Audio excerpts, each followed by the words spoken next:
Dear students, last section में Biot Savart law का हम पहला एप्लीकेशन देख रहे थे और उसमें हमने देखा कि किसी करंट कैरिंग वायर के वजह से एक फाइनाइट साइज का वायर था और इस फाइनाइट साइज का जो वायर था जिसको हमने वायर ए बी बोला था, उसमें कुछ कांस्टेंट करंट आई फ्लो हो रहा था और उसके वजह से किसी पर्टिकुलर पॉइंट पर जो मैग्नेटिक फील्ड है, वो मैग्नेटिक फील्ड जो प्रोड्यूस हो रहा था वो हमने कैलकुलेट किया और टोटल मैग्नेटिक फील्ड का जो वैल्यू आया था वो कुछ ऐसा था, B is equal to mu naught upon 4 pi, और ये था हमारा I/D और ब्रैकेट में sine alpha plus sine beta. ये हमने फॉर्मूला डिराइव किया था। तो ये जनरल फॉर्मूला था जहां पे D क्या था, D हमारा परपेंडिकुलर डिस्टेंस था, उस पॉइंट का परपेंडिकुलर डिस्टेंस वायर के साथ, उस पॉइंट का परपेंडिकुलर डिस्टेंस वायर के साथ, ठीक है, वही हमारा D था। और ये साइन अल्फा, अल्फा और बीटा यहाँ पे क्या है, ये आपको डायग्राम में दिख रहा है, वो दोनों एंड्स जो है वो इस एक्सिस पे कितना एंगल सबटेंड कर रहे हैं, ये परपेंडिकुलर जो एक्सिस है इसके ऊपर कितना जो है वो एंगल सबटेंड कर रहे हैं दोनों एंड्स, वही अल्फा और बीटा है, ठीक है। अभी देखो अल्फा बीटा इक्वल हो भी सकते हैं, नहीं भी हो सकते, है ना। जैसे कि मान लो कि ये एक वायर है और एक पॉइंट यहाँ कहीं तो भी है, तो यहाँ पर देखो डियर स्टूडेंट्स, यहाँ पर बीटा ऐसा हो जाएगा और अल्फा ऐसा हो जाएगा। तो हम देख रहे हैं अल्फा ज़्यादा है और बीटा कम है, अल्फा ज़्यादा है बीटा कम है। तो देखो अल्फा बीटा इक्वल कब होंगे, जब ये वायर है हमारा और वायर के बिल्कुल सेंटर वाले पॉइंट से अगर मैं एक एक्सिस लूँ और यहाँ पर अपना पॉइंट चूज करेंगे, तब फिर ये लेंथ और ये लेंथ अगर इक्वल हुई तब ये दोनों एंगल इक्वल होंगे, तब अल्फा इक्वल टू बीटा होगा। लेकिन अगर वो पॉइंट जो है वो परपेंडिकुलर बाइसेक्टर पे लाई नहीं कर रहा, कहीं और लाई कर रहा है, तो फिर अल्फा बीटा इक्वल नहीं भी हो सकते। यानी ओवरऑल मैं ये कहना चाहता हूँ कि अल्फा बीटा जरूरी नहीं कि इक्वल हो, इक्वल हो भी सकते हैं, नहीं भी हो सकते, ठीक है। तो जो भी उनकी वैल्यूज होगी उस हिसाब से वैल्यूज यहाँ पुट करेंगे तो हमको मैग्नेटिक फील्ड मिल जाएगा उस वायर ए बी के वजह से, है ना। अच्छा, अब जो है डियर फ्रेंड्स, उसको फिर हमने मॉडिफाई करके दो स्पेशल केसेस देखे थे।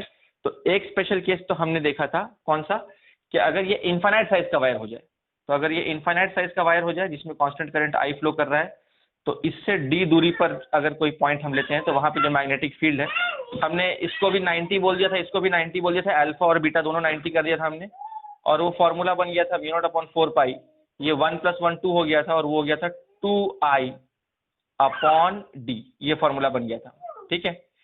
तो डियर स्टूडेंट्स, अब क्या होता है, कुछ बुक्स में जो है आपको ऐसा मिलेगा, तो कुछ बुक्स में डियर स्टूडेंट्स वो क्या बोलते हैं कि ये 2 और इसको कट कर देते हैं, तो कट करके वो उसको ऐसे लिखते हैं mu naught I upon 2 pi D. तो कुछ बुक्स में आपको ये फॉर्मूला ऐसा मिलेगा, लेकिन मैं इस तरह से लिखना पसंद करता हूँ क्योंकि ये म्यू नॉट अपॉन 4 पाई की वैल्यू डायरेक्टली हमें पता है, कि म्यू नॉट अपॉन 4 पाई की वैल्यू जो है वो 10⁻⁷ हम डायरेक्टली पुटअप कर सकते हैं। तो इसीलिए मैं इसको म्यू नॉट अपॉन 4 पाई के ही टर्म्स में रहने देना चाहता हूँ। इस तरह से मैं इसको लिखता हूँ म्यू नॉट अपॉन 4 पाई 2I/D, और सेमी इन्फाइनाइट वायर था तो इसका आधा कर दिया था म्यू नॉट अपॉन 4 पाई I/D। ये हमने सेमी इन्फाइनाइट के लिए किया था, तो ये फाइनाइट के लिए था, और सेमी इन्फाइनाइट के लिए बस यहाँ से 2 हटा दो तो क्या बन जाएगा, सेमी इन्फाइनाइट का बन जाएगा, जो कि हम पिछले लेक्चर में पढ़ चुके हैं। अब बेसिकली मैं यहाँ क्या बताना चाह रहा था कि अगर मान लो डियर स्टूडेंट्स, अगर मान लो ये हमारा वायर ए बी है, ठीक है, ये वायर ए बी है जिसमें कांस्टेंट करंट आई इस तरह से फ्लो हो रहा है, ठीक है। अभी तक तो हम पॉइंट इधर चूज कर रहे थे ऐसा इस तरह से, है ना। लेकिन मान लो कि अगर वो पॉइंट ना ही इधर है ना ही इधर है, बल्कि वो पॉइंट जो है मान लो यहाँ, पॉइंट यहाँ है डियर स्टूडेंट्स, मतलब उसी वायर के अलोंग है वो पॉइंट, ठीक है, या वायर के अंदर भी हो सकता है, वायर के अंदर ले लो या वायर के अलोंग ले लो, ठीक है। तो उस केस में ये जो पॉइंट्स हमने लिए हैं, इन पॉइंट्स पर मैग्नेटिक फील्ड की वैल्यू क्या होगी, तो वो कैसे हम कैलकुलेट कर सकते हैं। बायोट सावर्ट लॉ जब हमने पढ़ा था तो हमने देखा था कि किसी भी शेप का करंट कैरिंग वायर हो, उसमें हमने एक छोटा करंट एलिमेंट लिया था DL, और इसके वजह से किसी पॉइंट पर, मान लो ये पॉइंट P था और वहां पर हमने इस तरह से वेक्टर R बना दिया था, और ये हमारा वेक्टर R था और ये एंगल हमारा छोटा वाला एंगल थीटा था, ठीक है। तो इसी के लिए हमने इस छोटे से एलिमेंट की वजह से यहाँ जो छोटा सा मैग्नेटिक फील्ड था उसका फॉर्मूला हमने लिखा था म्यू नॉट अपॉन 4 पाई I/dl sine theta upon R², ये हमने फॉर्मूला देखा था। यानी कहीं ना कहीं मैग्नेटिक फील्ड किस पे डिपेंड कर रहा है, थीटा पे डिपेंड कर रहा है, साइन थीटा पे डिपेंड कर रहा है, ठीक है। तो अगर मैं इस पॉइंट को यहाँ नहीं लेके इस पॉइंट को अगर मैं यहाँ ले लूँ, ठीक है, तो फिर थीटा क्या हो जाएगा, ये देखो थीटा 0 हो जाएगा ना डिस्टेंस, थीटा 0 हो जाएगा। अगर उस पॉइंट को मैं यहाँ ले लूँ, उस पॉइंट को यहाँ ले लूँ तो थीटा 180 हो जाएगा, तो थीटा 0 हो जाएगा या थीटा 180 हो जाएगा। तो इन सभी पॉइंट्स के लिए डिस्टेंस थीटा या तो 0 है, ऊपर वालों के लिए 0 हो सकता है, नीचे वालों के लिए 180 हो सकता है, तो थीटा 0 या 180 है। और हमको पता है कि अगर हम साइन 0 लेंगे तो साइन 0 0 होता है, साइन 180 भी 0 होता है। तो उस केस में डीबी क्या हो जाएगा 0, यानी कि इन सभी केसेस में डीबी क्या होने वाला है 0। डीबी 0 मतलब बी 0, डीबी 0 मतलब बी 0। तो कहने का मतलब ये है कि अगर कोई करंट कैरिंग वायर है और उसी के लाइन के अलोंग, जिस लाइन के अलोंग करंट जा रहा है उसी लाइन के ऊपर लाई करने वाला कोई पॉइंट होगा, या उसके अंदर लाई कर रहा होगा, या उसी लाइन के अलोंग कहीं पर भी वो पॉइंट होगा, तो इन सभी पॉइंट्स पर मैग्नेटिक फील्ड क्या होने वाला है 0 होने वाला है। ठीक है, तो इस बात को हमको ध्यान में रखना है कि मैग्नेटिक फील्ड 0 कहाँ हो रहा है, करंट कैरिंग वायर। मान लो करंट ऐसा फ्लो हो रहा है, ठीक है, तो ये इस तरह से था, एक वायर इस तरह से आ रहा था, करंट ऐसा करके ऐसा चला गया, ठीक है, और मैंने यहाँ पर पॉइंट ले लिया। मैंने पूछा कि बताइए, ये मैंने ए बी बोल दिया इसको, यहाँ से यहाँ तक ये लेंथ ए बी है, ठीक है। तो वायर के इतने लेंथ की वजह से, वायर के इतने लेंथ की वजह से यहाँ करंट आई फ्लो हो रहा है, तो वायर के इतने लेंथ की वजह से इस पॉइंट पर मैग्नेटिक फील्ड क्या होगा, तो वायर की इस लेंथ की वजह से तो यहाँ पर मैग्नेटिक फील्ड क्या हो जाएगा, यहाँ पर अब देखो ए बी लिख दिया है मैंने, चलो पी क्यू लिख देता हूँ, क्योंकि बी से तो हमारा मैग्नेटिक फील्ड होता है, तो यहाँ पी क्यू लिख देता हूँ। तो यहाँ पर ये जो पॉइंट पी है, यहाँ पर मैग्नेटिक फील्ड हमारा क्या हो जाएगा 0 हो जाएगा, ठीक है। सिमिलरली ये वाले वायर की वजह से यहाँ पर मैग्नेटिक फील्ड क्या हो जाएगा 0 हो जाएगा, एंड सो ऑन, ठीक है। अब देखो इस लेंथ की वजह से यहाँ 0 नहीं होगा मैग्नेटिक फील्ड, सिर्फ और सिर्फ इस लेंथ की वजह से 0 होगा, क्योंकि इस वाले वायर के लिए तो वो एंगल 90 डिग्री है, इस वाले वायर के लिए ये हमारा डी है ना, देखो ये 90 डिग्री है ऐसा, ठीक है। और इस वायर की वजह से भी वहां कुछ ना कुछ फील्ड होगा, इसके वजह से भी कुछ ना कुछ फील्ड होगा, लेकिन इसके वजह से वहां पे फील्ड क्या हो जाएगी 0 हो जाएगी, ठीक है। तो जिस पर्टिकुलर वायर के सामने वो पॉइंट आ रहा है, या जिसके अंदर वो पॉइंट आ रहा है, उस पर्टिकुलर वायर की वजह से उस पॉइंट पर मैग्नेटिक फील्ड क्या हो जाएगी 0 हो जाएगी। तो ये एक बात थी जो मैं आपको बताना चाहता था, ठीक है डिस्टेंस।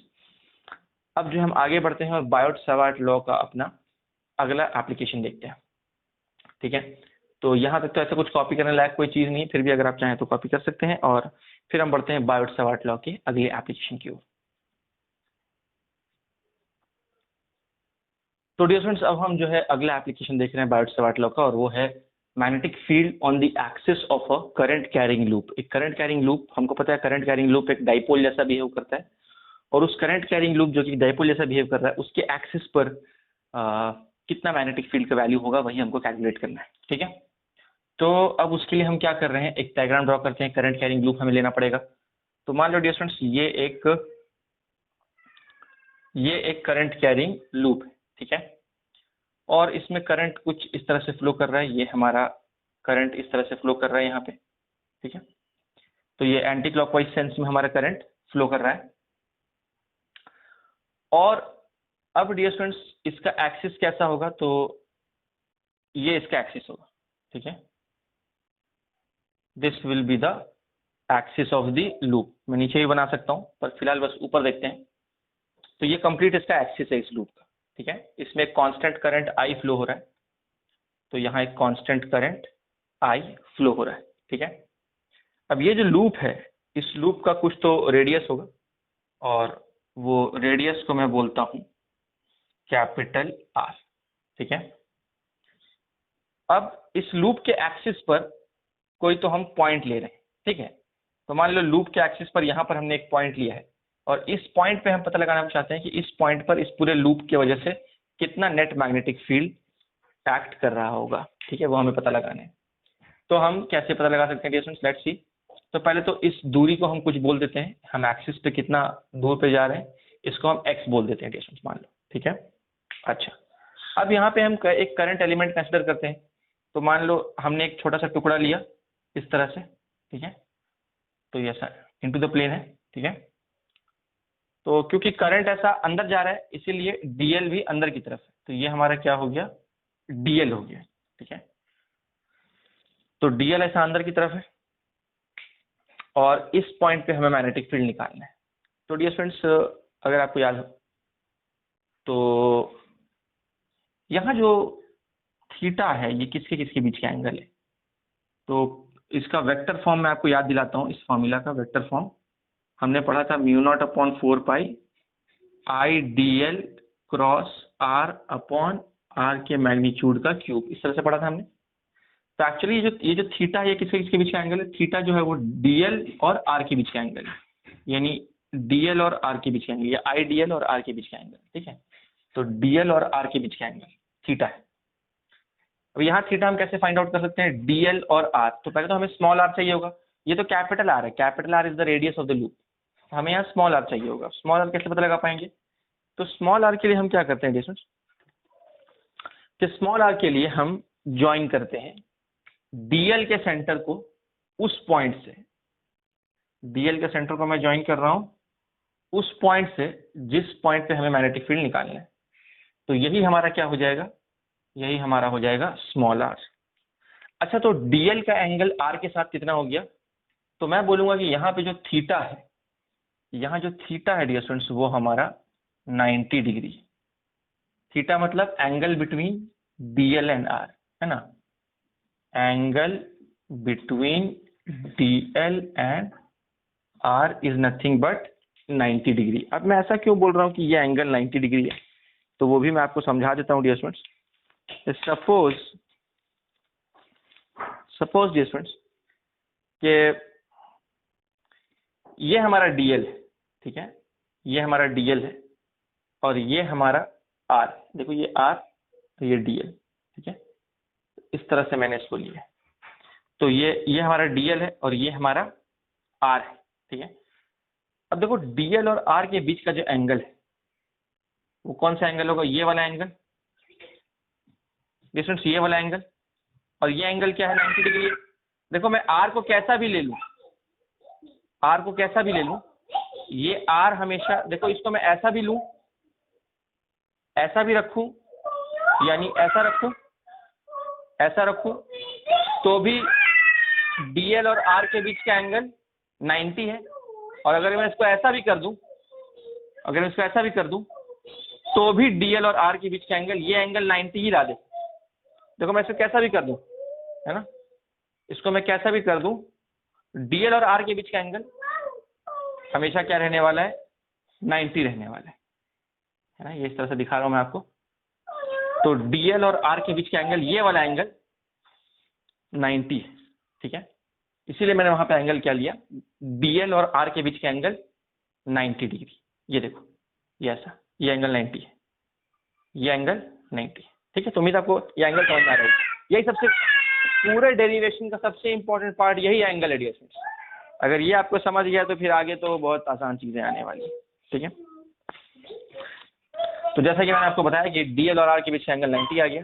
तो जब मैं ये फॉर्मूला लिखूंगा तो इस फॉर्मूला में मेरा डीबी क्या हो जाएगा? डीबी हो जाएगा μ0/4 आई डीएल साइन थीटा। तो साइन थीटा मेरा साइन 90 हो जाएगा अपॉन आर का स्क्वायर। साइन 90 की वैल्यू क्या हो जाएगी? 1 हो जाएगी। तो देयरफॉर डीबी क्या हो जाएगा? डीबी हो जाएगा μ0/4 आई डीएल अपॉन आर स्क्वायर, ठीक है। ये हमारा क्या हो गया? ये हमारा डीबी हो गया, ठीक है। अच्छा, अब इसके बाद ये स्टूडेंट्स यहाँ पर हम देखते हैं कि इस एलिमेंट के वजह से, इस करंट कैरिंग एलिमेंट की वजह से इस पॉइंट पर मैग्नेटिक फील्ड की दिशा क्या होगी, डायरेक्शन क्या होगी।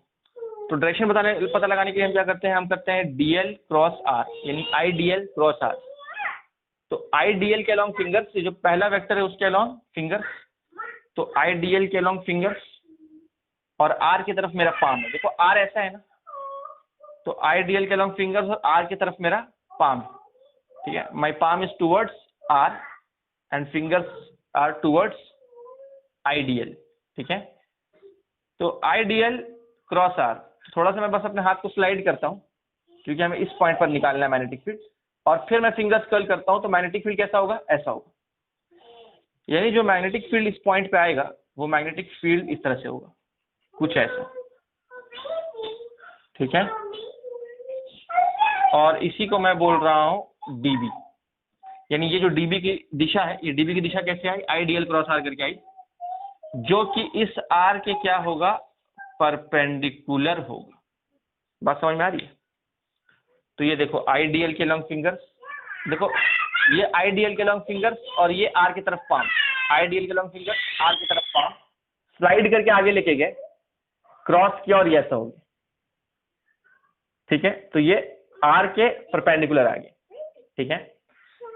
देखो हमें तो पता है डियर स्टूडेंट्स कि जो जब हम क्रॉस प्रोडक्ट करते हैं तो ये जो dB है, dB will be perpendicular to the plane containing DL and R, dB will be perpendicular to the plane containing DL and R। अभी यहां देखो DL और R किस प्लेन पर है, यहां जो dB है ना, dB, ये dB इंटू द प्लेन, ठीक है ना, हमने देखा था ना dB कैसा था, इंटू द प्लेन था। तो देखो dB जो है ना वो DL और R के प्लेन के परपेंडिकुलर है। DL और R का प्लेन कौन सा है, तो ये DL है और ये R है, तो इस प्लेन पर दोनों लाई कर रहे हैं, इसी प्लेन पर DL भी है और इसी प्लेन पर R भी है। तो dB ऐसा है, देखो dB ऐसा है, तो dB is perpendicular to the plane containing DL and R, यानी ये वो प्लेन है जिस प्लेन पे DL और R दोनों है, और dB जो है वो इस प्लेन के परपेंडिकुलर। अगर करंट नीचे ले जाओगे तो अभी फिर, हाँ सॉरी, मैंने ऐसा इनटू द प्लेन है ना, ये DL और R के प्लेन के परपेंडिकुलर, और करंट उल्टा कर दिया तो ऐसा हो जाएगा, या तो ऐसा होगा या ऐसा होगा, मैग्नेटिक फील्ड की यही दो दिशा होगी ना, या तो इनटू द प्लेन या आउटसाइड द प्लेन। दोनों केस में वो DL और R के प्लेन के परपेंडिकुलर ही होगा, चाहे करंट ऊपर भेजो चाहे करंट नीचे भेजो, जो मैग्नेटिक फील्ड है वो हमेशा DL और R के प्लेन के परपेंडिकुलर ही होगा। और यहां देखते हैं DL और R का प्लेन कौन सा है, ये वो प्लेन है डियर स्टूडेंट्स, ये वो प्लेन है जिस प्लेन पे हमारा DL भी है और इसी प्लेन पे हमारा R भी है। तो हमारा DL और R दोनों इसी प्लेन पर है। मैं आपको दिखा भी सकता हूं इस तरह से कि ये हमारा DL हो गया और ये हमारा R हो गया डियर स्टूडेंट्स, ये देखिए है ना, कैसे की तैसी डियर स्टूडेंट्स, तो ये देखिए है ना, देखिए इसी प्लेन पर हमारा DL भी है, इसी प्लेन पे हमारा R भी है, और इसी प्लेन के परपेंडिकुलर हमारा कौन है, DB है। DB is perpendicular to the plane containing DL and R। देखो अगर ये समझ भी रहा है तो बहुत अच्छी बात है, और अगर नहीं समझ में आ रहा तो भी चिंता की कोई बात नहीं है, क्योंकि जो फाइनल फॉर्मूला निकल के आने वाला है डियर स्टूडेंट्स वही हमारे लिए इंपॉर्टेंट है। Formula and its application is what which is important for us. Derivation तो बस समझने के लिए बता रहा हूं मैं आपको, वरना ये डेरिवेशन का कोई काम नहीं है आपको ज्यादा, बस समझने के लिए बता रहा हूं मैं। तो अब हम क्या कर रहे हैं, हम जो है इस एंगल को अल्फा बोल देते हैं, ठीक है। अब देखो ये जो dB है, dB को हम दो कंपोनेंट्स में रिजॉल्व कर सकते हैं।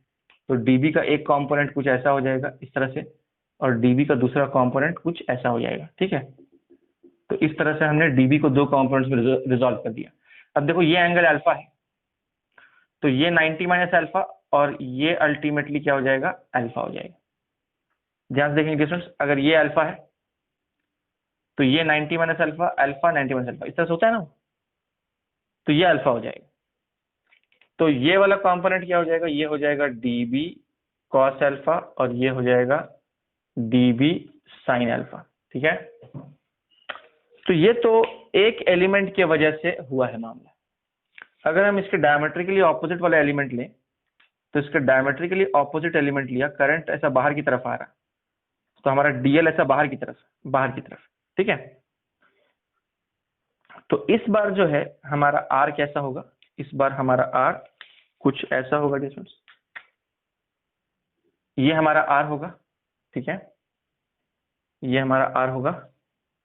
और इस बार अगर फिर से हम करेंगे IDL क्रॉस R, तो देखते हैं कि dB की दिशा क्या होगी। तो IDL बाहर की तरफ है ना, मैं इस तरह से आता हूं, तो डियर स्टूडेंट्स IDL बाहर की तरफ है और R उधर है, देखो R ऐसा है ना, तो IDL के अलॉन्ग फिंगर्स और R की तरफ पाम। IDL बाहर की तरफ है तो उसके अलॉन्ग फिंगर्स और R की तरफ मेरा पाम। तो मैं स्लाइड करके लेके आता हूं, बूम, है ना। तो पता ये चला कि ये जो dB है ये इस तरफ है ऐसा, ठीक है। तो ये मैग्नेटिक फील्ड इस R के परपेंडिकुलर, जैसे वो वाला मैग्नेटिक फील्ड उस R के परपेंडिकुलर था, तो इसका ठीक ऑपोजिट इधर होगा। अगर वो ऐसा है तो ये ऐसा होगा, क्योंकि वो उसके सिमेट्रिकली इन डायमेट्रिकली ऑपोजिट पॉइंट है ना, तो सिमेट्री के हिसाब से हम इस तरह से बोल सकते हैं। तो ये इसका डीबी हो गया, यानी इस एलिमेंट की वजह से मैग्नेटिक फील्ड ऐसा और इस एलिमेंट की वजह से मैग्नेटिक फील्ड ऐसा। अभी इसको भी हम रिजॉल्व करते हैं दो कंपोनेंट्स में। तो इसके दो कंपोनेंट्स कैसे होंगे, तो देखो वो एंगल अल्फा है तो ये एंगल भी क्या होगा, अल्फा होगा। और फिर से जो है इसके दो कंपोनेंट होंगे और इसके थोड़ा सा ये इस तरह से ड्रॉ कर रहा हूं,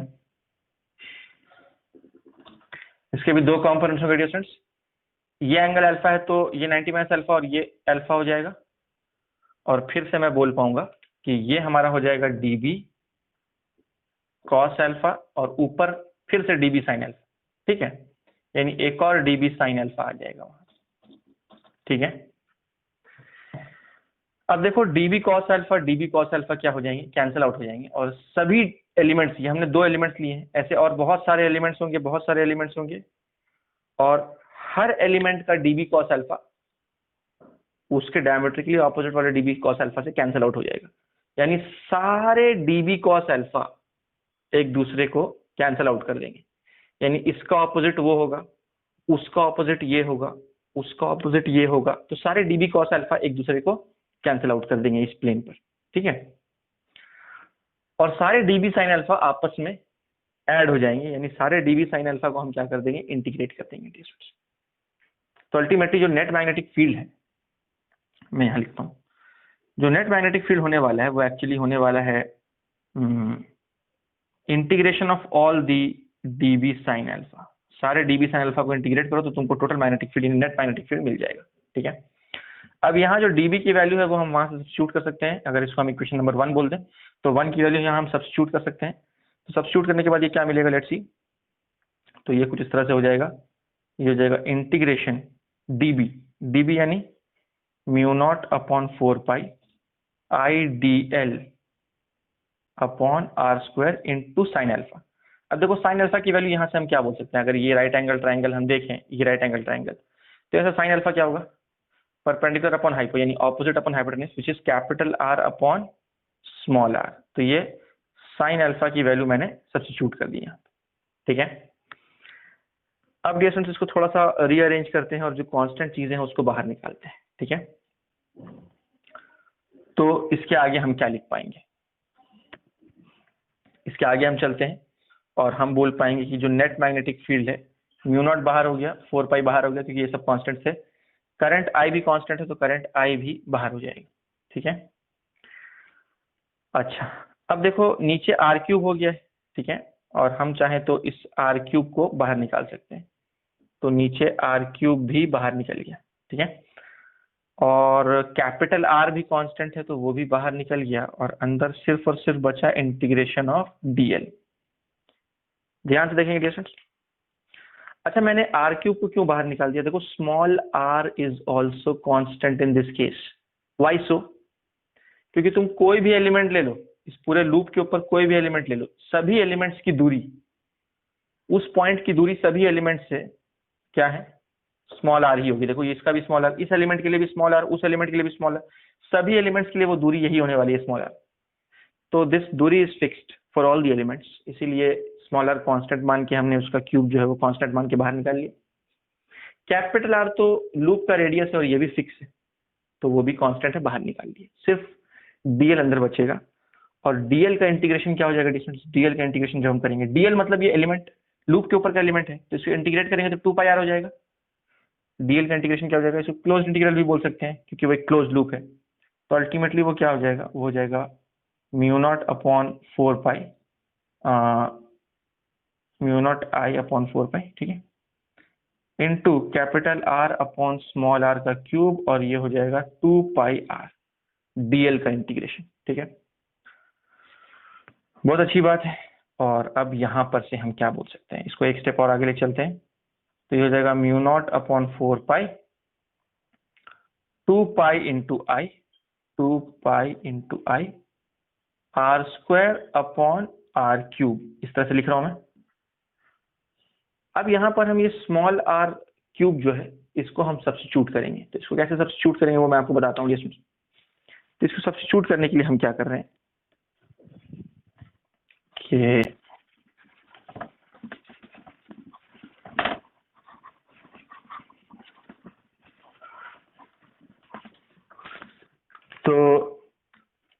अभी इसको सब्स्टिट्यूट करने के लिए हम क्या कर रहे हैं कि अलग से यहाँ पे मैं ऐसा लिख रहा हूँ।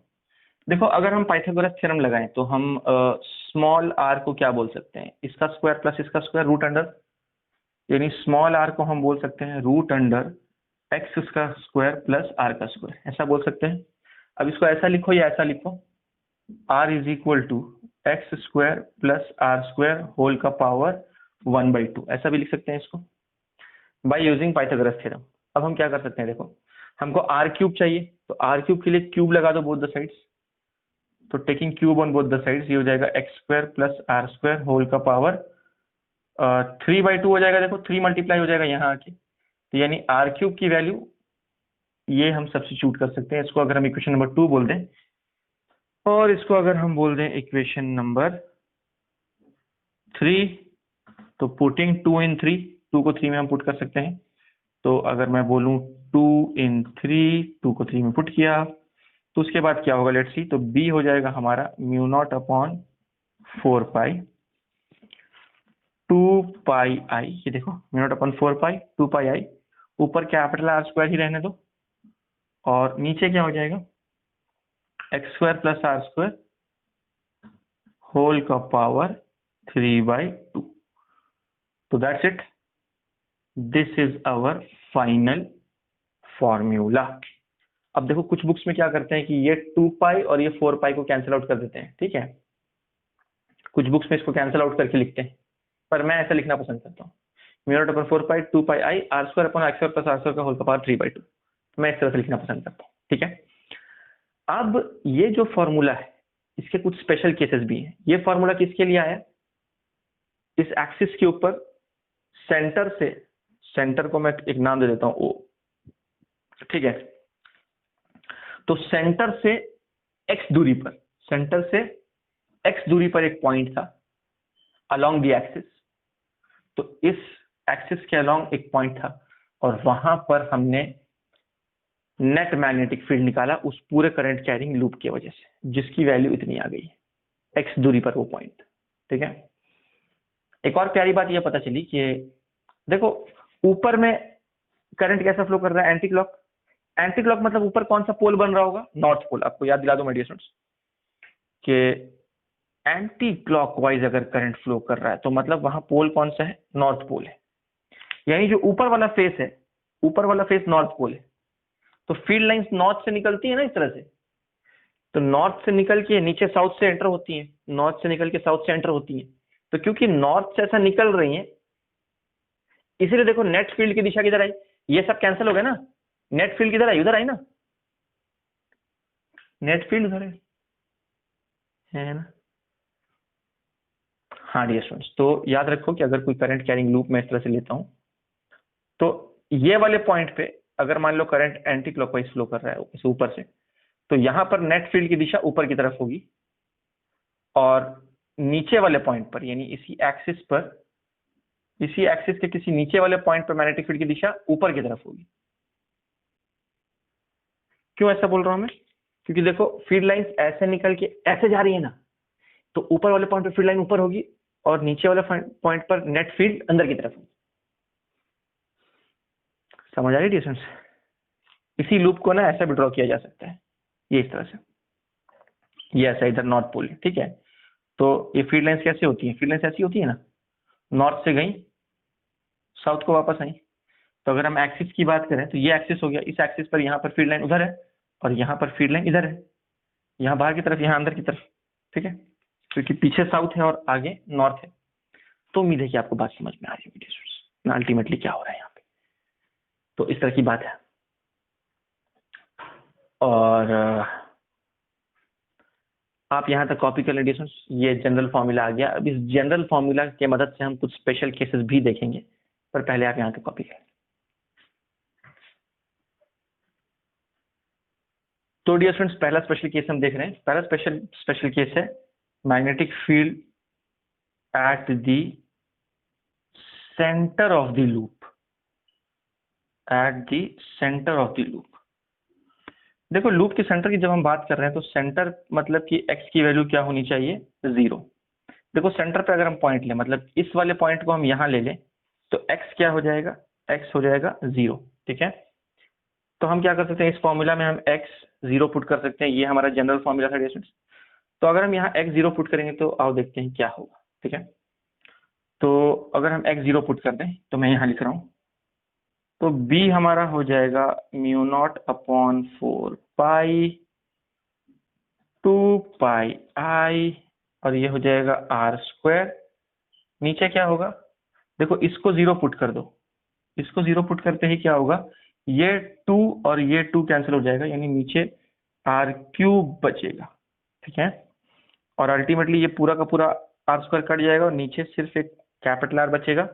तो देयरफॉर b की वैल्यू क्या हो जाएगी, mu naught upon 4 pi 2 pi i by r, mu naught upon 4 pi 2 pi i by r। ये स्टूडेंट्स ये इंपॉर्टेंट फॉर्मूला है, ध्यान से देखो इसको।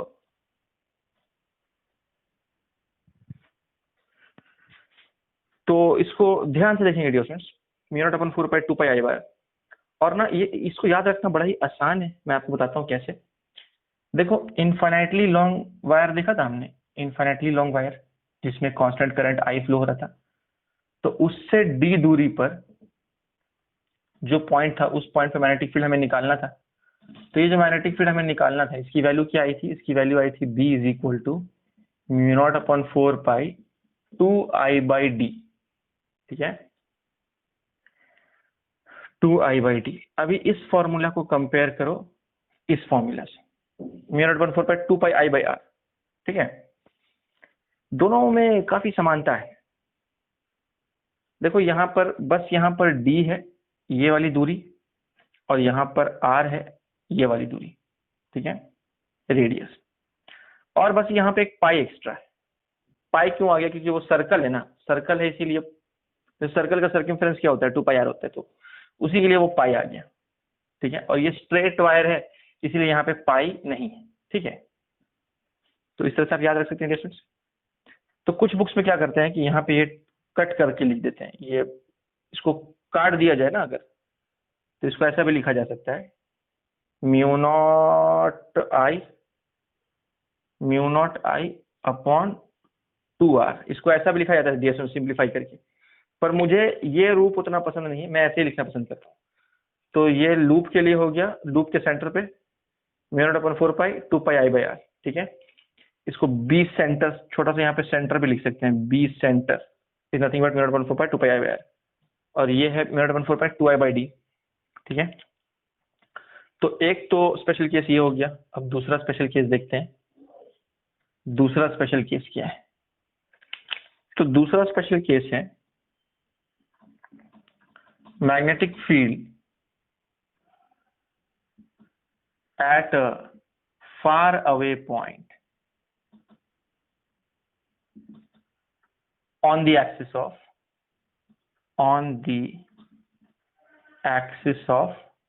current carrying loop, शॉर्टकट में लूप ले लेता हूँ। तो magnetic field at a far away point on the axis of loop, यानी लूप के एक्सिस पर ही वो पॉइंट है, पर वो सेंटर से बहुत दूर है, या तो नीचे की तरफ बहुत दूर है या ऊपर की तरफ बहुत दूर है। ठीक है, फार अवे पॉइंट मतलब एक्स जो है वो काफी बड़ा होगा कैपिटल आर से, यानी ये एक्स इतना बड़ा होगा कि वो रेडियस के सामने बहुत बड़ा होगा वो। ठीक है, ये आपने इलेक्ट्रोस्टैटिक्स में भी पढ़ा हुआ है, डाइपोल के बहुत दूर वाले पॉइंट पे, है ना, 2p बाई r क्यूब, इस तरह से पढ़ा गया संसार में। तो एनीवेज, तो ये x much greater than r हो जाएगा। तो उस केस में हम क्या कर सकते हैं कि हम बोल सकते हैं कि x स्क्वायर प्लस r स्क्वायर जब हम बोलते हैं, तो क्योंकि यहाँ पे स्मॉल r बहुत छोटा है, तो this will be approximately equal to x square. क्योंकि यहाँ r बहुत छोटा है तो r का स्क्वायर और भी छोटा हो जाएगा, और अल्टीमेटली हम इसका जो सम है, ये सम को हम अप्रोक्सीमेटली x स्क्वायर बोल सकते हैं। तो बस हमको यही चीज सब्स्टिट्यूट करना है, हमारे इस जनरल इक्वेशन में सब्स्टिट्यूट करना है। सब्स्टिट्यूट करेंगे तो वो क्या हो जाएगा, वो हो जाएगा b is equal to mu naught upon 4 pi, और ये हो जाएगा 2 pi i into R square upon, अब ये जो अंदर में x स्क्वायर प्लस आर स्क्वायर है, उसी की जगह पर हम x स्क्वायर रख रहे हैं, तो ये हो जाएगा x स्क्वायर का पावर 3/2। देखो ये 2 कैंसिल आउट हो जाएगा, यानी सिंपली एक्स क्यूब हो जाएगा, ठीक है। तो therefore this implies that B is nothing but mu naught upon 4 pi 2 pi I R square upon X का क्यूब, दैट्स इट। तो फार अवे पॉइंट पे बी का फॉर्मूला हो गया mu naught upon 4 pi 2 pi I R square upon X cube. अब यहाँ पे एक बहुत प्यारी बात छुपी हुई है।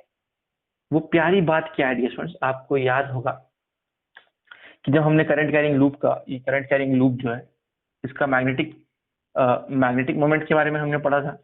तो मैग्नेटिक मोमेंट का फॉर्मूला क्या था, अगर सिर्फ मैग्नीट्यूड लिखा जाए तो I इंटू ए, यही पढ़ा था हमने। और अगर n नंबर ऑफ टर्न्स है तो NIA, या अगर एक टर्न है तो I इंटू ए। तो अगर हम ध्यान से देखें तो यहाँ पर हमको दिख रहा है पाई और हमको दिख रहा है आर स्क्वायर। तो पाई आर स्क्वायर क्या है, पाई आर स्क्वायर एक्चुअली इस लूप का एरिया हो गया, ठीक है। तो यहाँ हमको I भी दिख रहा है और हमको A भी दिख रहा है, ठीक है। तो क्या मैं इसको ऐसा लिख सकता हूँ कि this is nothing but mu naught upon 4 pi 2 into M upon X cube. देखा डिस्टेंस और सिंप्लीफाई हो गया, यानी कि मैग्नेटिक फील्ड को हमने मैग्नेटिक मोमेंट के टर्म्स में लिख दिया है। B is equal to mu naught upon 4 pi 2m by X cube, 2m by X cube. तो इस फॉर्मूला को इस रूप में याद रखो या इस रूप में याद रखो, ये ज्यादा आसान है वैसे मेरे ख्याल से। तो इन दोनों में से किसी भी रूप में याद रख सकते हैं। तो बेसिकली देखा जाए तो हमारे पास 3 फॉर्मूला आए यहाँ पर। ये हमारा पहला फॉर्मूला है, इसको मैं बोलता हूँ फॉर्मूला नंबर 1, जनरल फॉर्मूला है, एक्सिस के ऊपर का जनरल फॉर्मूला। फिर ये हमारा है फॉर्मूला नंबर 2, ये हमारा formula number 2, magnetic field at the centre of the current carrying loop. और ये वाला है हमारा फॉर्मूला नंबर 3, जो कि है at far away point, magnetic field at far away point on the axis of the current carrying loop. ये भी एक्सिस पे है, ये भी एक्सिस पे है, पर ये यहाँ पे x थोड़ा पास है, यहाँ x बहुत दूर है, ठीक है। और यहाँ तो x 0 है, यहाँ x क्या है 0। तो यहाँ x 0 है, यहाँ x पास है, यहाँ x दूर है ना। तो घुमा फिरा के ये तीनों पॉइंट देखा जाए तो एक्सिस पर ही है, मतलब ये भी पॉइंट एक्सिस पर ही है, ये भी पॉइंट जो सेंटर वाला पॉइंट है वो भी तो एक्सिस पे ही है, और जो फार अवे पॉइंट है वो भी एक्सिस पर ही है। तो देखा जाए तो तीनों पॉइंट्स एक्सिस पर ही है, एक सेंटर पे है, एक पास में और एक बहुत दूर है। तो मुझे उम्मीद है कि आपको ये सारी की सारी बातें समझ आ गई होंगी। वो फॉर्मूला जो सबसे ज्यादा यूज होता है वो ये फॉर्मूला है, magnetic field at the centre of the current carrying loop. और एक ये वाला फॉर्मूला, ये इन्फिनिटली लॉन्ग वायर की वजह से मैग्नेटिक फील्ड, ये फॉर्मूला बहुत यूज होता है, ये फॉर्मूला बहुत यूज होता है। और डियर स्टूडेंट्स, आपको तो पता ही है कि इलेक्ट्रोडायनेमिक्स में बहुत सारे फॉर्मूला है, यानी इलेक्ट्रोस्टैटिक्स में भी आपने बहुत सारे फॉर्मूला पढ़े, magnetic effect of current magnetism में भी बहुत सारे फॉर्मूला है। और फिर आगे चल के आप इलेक्ट्रोमैग्नेटिक इंडक्शन, ऑल्टरनेटिंग करंट पढ़ेंगे, उसमें भी बहुत सारे फॉर्मूला है। तो अभी ये जो 3-4 चैप्टर्स ऐसे हैं ना 12th के, जो बहुत बड़े चैप्टर्स हैं और इनमें बहुत सारे फॉर्मूला है, बहुत सारी वैरायटी है, ठीक है। तो मैं चाहूंगा कि आप अलग से एक नोटबुक में एक फॉर्मूला की लिस्ट बनाएं, जितने भी फॉर्मूला आ रहे हैं सीक्वेंस में हेडिंग दे देके ना, सारे फॉर्मूला की प्रॉपर लिस्ट बनाएं बेस, और फिर उसको याद करें बार बार, तो आपको आसानी होगी बहुत, है ना, कंफ्यूजन कम हो जाएगा एक बार आप वो फॉर्मूला की लिस्ट बना ले तो, ठीक है। तो मुझे उम्मीद है कि यहाँ तक आपको बात समझ में आ गई होगी, आप यहाँ तक कॉपी कर लें।